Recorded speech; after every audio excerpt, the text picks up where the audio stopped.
Bonjour, je suis Olivier Clémence et tu écoutes Réussir mon e-commerce. Réussir mon e-commerce, c'est un podcast qui a pour mission d'aider les nouveaux e-commerçants et ceux qui sont déjà lancés à créer une entreprise rentable et bienveillante. Parce que je suis convaincu que ce sont les entreprises, quelle que soit leur taille, qui ont le pouvoir d'améliorer le monde dans lequel nous vivons. Dans ce podcast, je te partage des conseils, des astuces, des idées et des retours d'expérience pour t'aider à développer ton entreprise de manière respectueuse et élégante. Allez, c'est parti pour un nouvel épisode. Salut, j'espère que tu vas bien. Moi, je suis ravi de te retrouver aujourd'hui parce que on va parler d'un sujet que j'adore, un sujet qui me passionne, qui est le cerveau humain. Depuis que je me suis mis, ça fait un petit moment maintenant, à essayer de comprendre un petit peu comment fonctionne le cerveau humain, etc. Je découvre des trucs absolument géniaux et des trucs passionnants sur moi, sur les gens qui m'entourent. Et ça m'aide aussi dans mon business. Et en fait, ce que je voudrais te partager aujourd'hui, c'est comment tes clients font pour prendre une décision et comment fonctionne leur cerveau et comment fonctionne ton cerveau aussi. C'est comme ça que notre cerveau, le cerveau de tout le monde fonctionne et c'est super intéressant de le comprendre. Alors je vais vulgariser les choses de manière à ce que ce soit simple pour que tu comprennes tout ça parce que évidemment c'est pas un sujet qui est simple à aborder au départ. J'ai lu beaucoup de choses, etc. pour comprendre le truc et en fait et finalement, on peut simplifier les choses de façon à bien comprendre comment on fait pour prendre une décision. Et tu vas voir que c'est pas forcément la manière dont on pense qu'on prend nos décisions normalement. Alors, comment ça marche en fait ? Eh bien, dans notre cerveau, tu le sais peut-être, on a trois parties bien distinctes qui sont le cerveau reptilien, le cerveau limbique et le néocortex. Okay ? Le cerveau reptilien, son objectif, c'est de nous permettre de survivre. C'est la partie du cerveau la plus ancienne, qui est la même que celle il s'appelle cerveau reptilien parce que les reptiles ont à peu près le même cerveau. Et en fait, il a juste un rôle, c'est nous permettre de survivre. Donc c'est tout ce qui va être survie et tout ce qui va être instinct. Il va gérer tout ça. On a le cerveau limbique qui, lui, va gérer tout ce qui est émotion. Et ensuite, on a le cerveau néocortex qui, lui, est le cerveau le plus récent, qui est une des spécificités de la race humaine, qui fait aussi qu'on a notre intelligence toute très particulière. Et en fait, c'est la partie rationnelle du cerveau. En gros, c'est le matheux. C'est le matheux, c'est lui qui va faire des calculs, etc. et qui va tout rationaliser. Okay ? Donc on a ces trois parties, reptilien, limbique et néocortex. Le néocortex, clairement, il faut l'imaginer comme l'intello de la classe. Ok ? C'est le mec qui sait tout, il est plus intelligent que tout le monde et il est un peu pédant, il se la pète un petit peu, tu vois. Moi, je suis plus malin que les deux autres, que le reptilien et que le limbique. C'est moi le chef, c'est moi qui sais tout, tu vois. Et en fait, il est persuadé que c'est lui qui est aux commandes. Il est persuadé que c'est lui qui prend toutes les décisions. Et la réalité, c'est que c'est pas du tout le cas. C'est absolument pas le cas. Je vais te donner un exemple. S'il y a une voiture qui est en train de te foncer dessus, t'as pas besoin de faire des calculs avec ton cerveau, ton néocortex, pour te jeter sur le côté et éviter que la voiture elle te fonce dessus. Ça va aller ultra vite et ça passe absolument pas par le néocortex pour te dire jette-toi sur le côté sinon tu vas te prendre une voiture et t'es mort. Ça c'est le cerveau reptilien. Le cerveau reptilien, il va agir, il va directement te faire réagir et te faire partir en courant, fuir, sauter sur le côté, tout ce que tu veux pour survivre. Parce que c'est son rôle.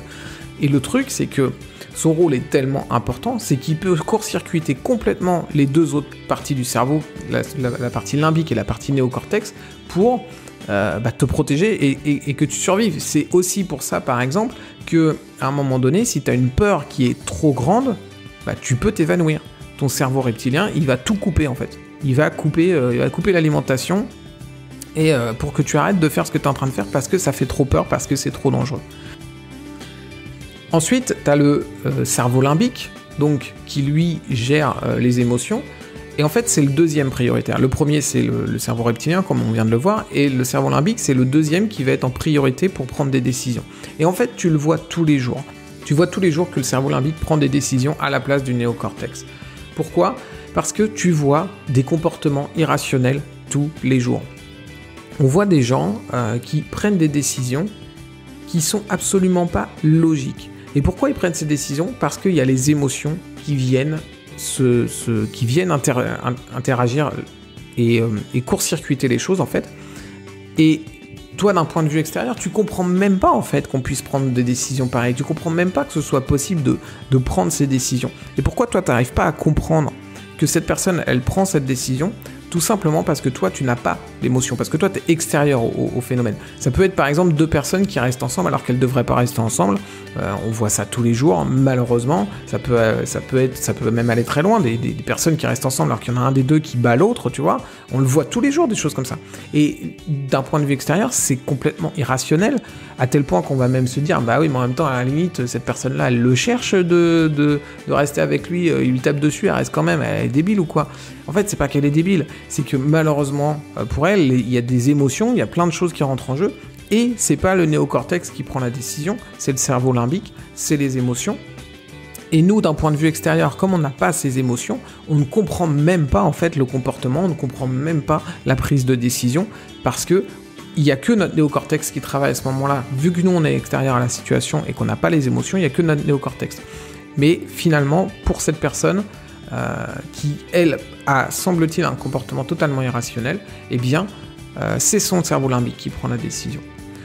Et enfin, troisième cerveau, et c'est celui qui va finalement prendre les décisions en dernier, enfin qui va être le moins prioritaire dans la prise de décision, c'est notre néocortex.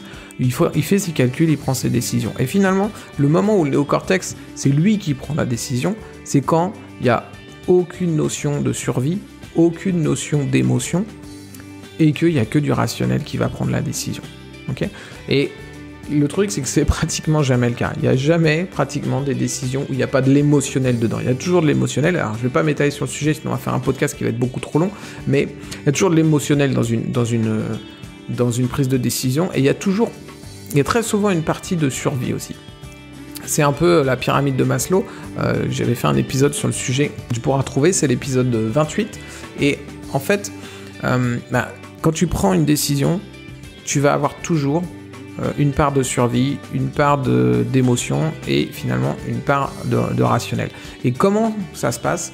C'est que quand tu vas prendre une décision, et que je te parle d'une décision même pour acheter un produit, mais pour n'importe quelle décision en fait, ça va d'abord passer par ton reptilien qui va se dire, ok, est-ce qu'il y a une histoire de survie? Est-ce que je dois faire fonctionner mes instincts sur cette prise de décision? Ensuite, il va y avoir ton cerveau limbique qui va arriver et qui va dire, ok, qu'est-ce que ça me génère comme émotion? Qu'est-ce que ça va pouvoir me générer comme émotion de prendre cette décision? Et enfin, tu as le néocortex qui va arriver et qui, lui, va imaginer que c'est lui qui prend la décision, mais tout ce qu'il va faire, c'est rationaliser cette décision, c'est-à-dire la justifier. La décision, elle a déjà été prise soit par le cerveau reptilien, soit par le cerveau limbique. Et au final, ton néocortex, il arrive et il va faire oui, c'est une bonne idée cette décision, parce que, et là, il va te mettre du rationnel derrière. Mais la décision, elle est déjà prise. Et c'est pour ça que des fois, tu vois des gens qui vont te donner des excuses, mais complètement bidon, parce qu'en fait, il n'y a pas de rationnel, ils n'arrivent pas à trouver le rationnel, mais il faut qu'ils essayent d'expliquer pourquoi. Il faut qu'ils essayent de dire non, mais cette décision, elle n'est pas débile, etc. Et c'est leur néocortex, en fait. C'est leur néocortex qui essaye de justifier de la prise de décision qui a déjà été faite par le cerveau limbique. Et parfois, ça va tenir la route, tout simplement, parce qu'ils trouvent des éléments rationnels pour justifier le truc, mais au final, la prise de décision, elle a déjà été faite par le cerveau limbique. Ok, et à quoi ça te sert finalement, toi, de savoir tout ça, de savoir qu'on a 3 parties dans notre cerveau et que finalement, celle qu'on pense être celle qui va prendre les décisions, bah, c'est absolument pas elle qui fait ce boulot-là, elle est juste là pour justifier les décisions déjà prises. À quoi ça va te servir? Eh bien, toi, en tant qu'e-commerçant, si tu sais ça, eh bien, tu comprends que pour aider quelqu'un à prendre une décision et à acheter ton produit, tu dois lui faire comprendre quelles sont les émotions que ça va générer. Tu dois faire 2 choses, lui faire comprendre quelles sont les émotions que ça va générer et l'aider à justifier sa prise de décision. Et je te donne un exemple, c'est si tu vends un iPhone, le dernier iPhone, d'un point de vue rationnel, acheter le dernier iPhone qui va coûter, je sais pas combien, 1000, 1200 euros, tu vois, c'est pas super logique, parce que celui d'avant coûte sans doute moitié moins cher, et finalement, la différence en termes technologiques, en termes performance, elle n'est pas dingue. Elle n'est pas justifiée par un tarif 2 fois plus cher. Et donc, quand tu achètes un iPhone, tu l'achètes pour le prestige. Tu l'achètes pour que les autres, pour rendre un peu jaloux les autres en fait, tu vois, pour que ton statut dans la société soit plus haut que les autres, etc. Et tout ça, c'est de l'émotionnel en fait. Tu vas déclencher tout ça de façon émotionnelle. Et quand tu vas avoir ton iPhone, tu vas le sortir. Ce que tu veux, c'est que les regards, que les gens te fassent « Waouh, c'est le dernier iPhone, trop bien, etc. » Tu vois, tous ces trucs-là. Mais en fait, quand tu sors ton iPhone, personne va te dire « Ouais, il a une mémoire d'enfer, etc. » En fait, les gens vont juste être super fans que tu aies le dernier iPhone et savoir que tu as dépensé 1 200 €. C'est la même chose avec tout ce qui est luxe, etc. Tu vois. Et au final, toi, ce que tu dois faire quand tu vas vendre ton iPhone, en fait, c'est tout simplement essayer de faire comprendre qu'on va ressentir ces émotions-là. Alors bien sûr, tu peux pas le dire comme ça, parce que c'est des émotions qui sont pas forcément avouables. Tu peux pas dire, vous allez vous la péter au milieu de tout le monde et tout le monde va être dégoûté, etc. Si tu dis ça, les gens vont pas l'acheter parce qu'ils veulent pas admettre que c'est ce qu'ils veulent ressentir. En fait, ils veulent le ressentir, mais pas l'admettre. Et donc, tu dois essayer de leur faire comprendre ça. Ça peut passer par des photos, tout simplement une photo de la personne qui sort son iPhone, tout le monde qui a les yeux grands ouverts et super fan, tu vois. Comme ça, toi, tu le dis pas, mais les gens, ils le comprennent et ils le ressentent. Et donc tu leur fais comprendre quelles sont les émotions qu'ils vont ressentir et ensuite tu les aides à justifier leur achat. Tu leur donnes des arguments pour justifier leur achat et pour dire non, c'était pas débile d'acheter un iPhone à 1 200 € alors que finalement celui d'avant à 600 il fait presque tout aussi bien en fait, tu vois. Et tu leur donnes de la justification. Et la justification, ça va être ok, il a plus de mémoire. Ok, il a 14 objectifs pour faire des photos de la mort qui tue. Ok, je peux faire des photos sous l'eau. Génial. Est-ce que tu prends souvent ton iPhone pour aller faire des photos sous l'eau? C'est pas grave, on s'en fout. Tu peux le faire, c'est une justification et ça va marcher, ça va suffire pour justifier la décision qui a été prise par mon cerveau limbique qui lui finalement veut l'iPhone juste pour que je me la pète en société en fait. Alors j'espère que t'as pas un iPhone, le dernier iPhone au moment où je te raconte ça parce que du coup ça va pas forcément être cool pour toi, mais c'est juste pour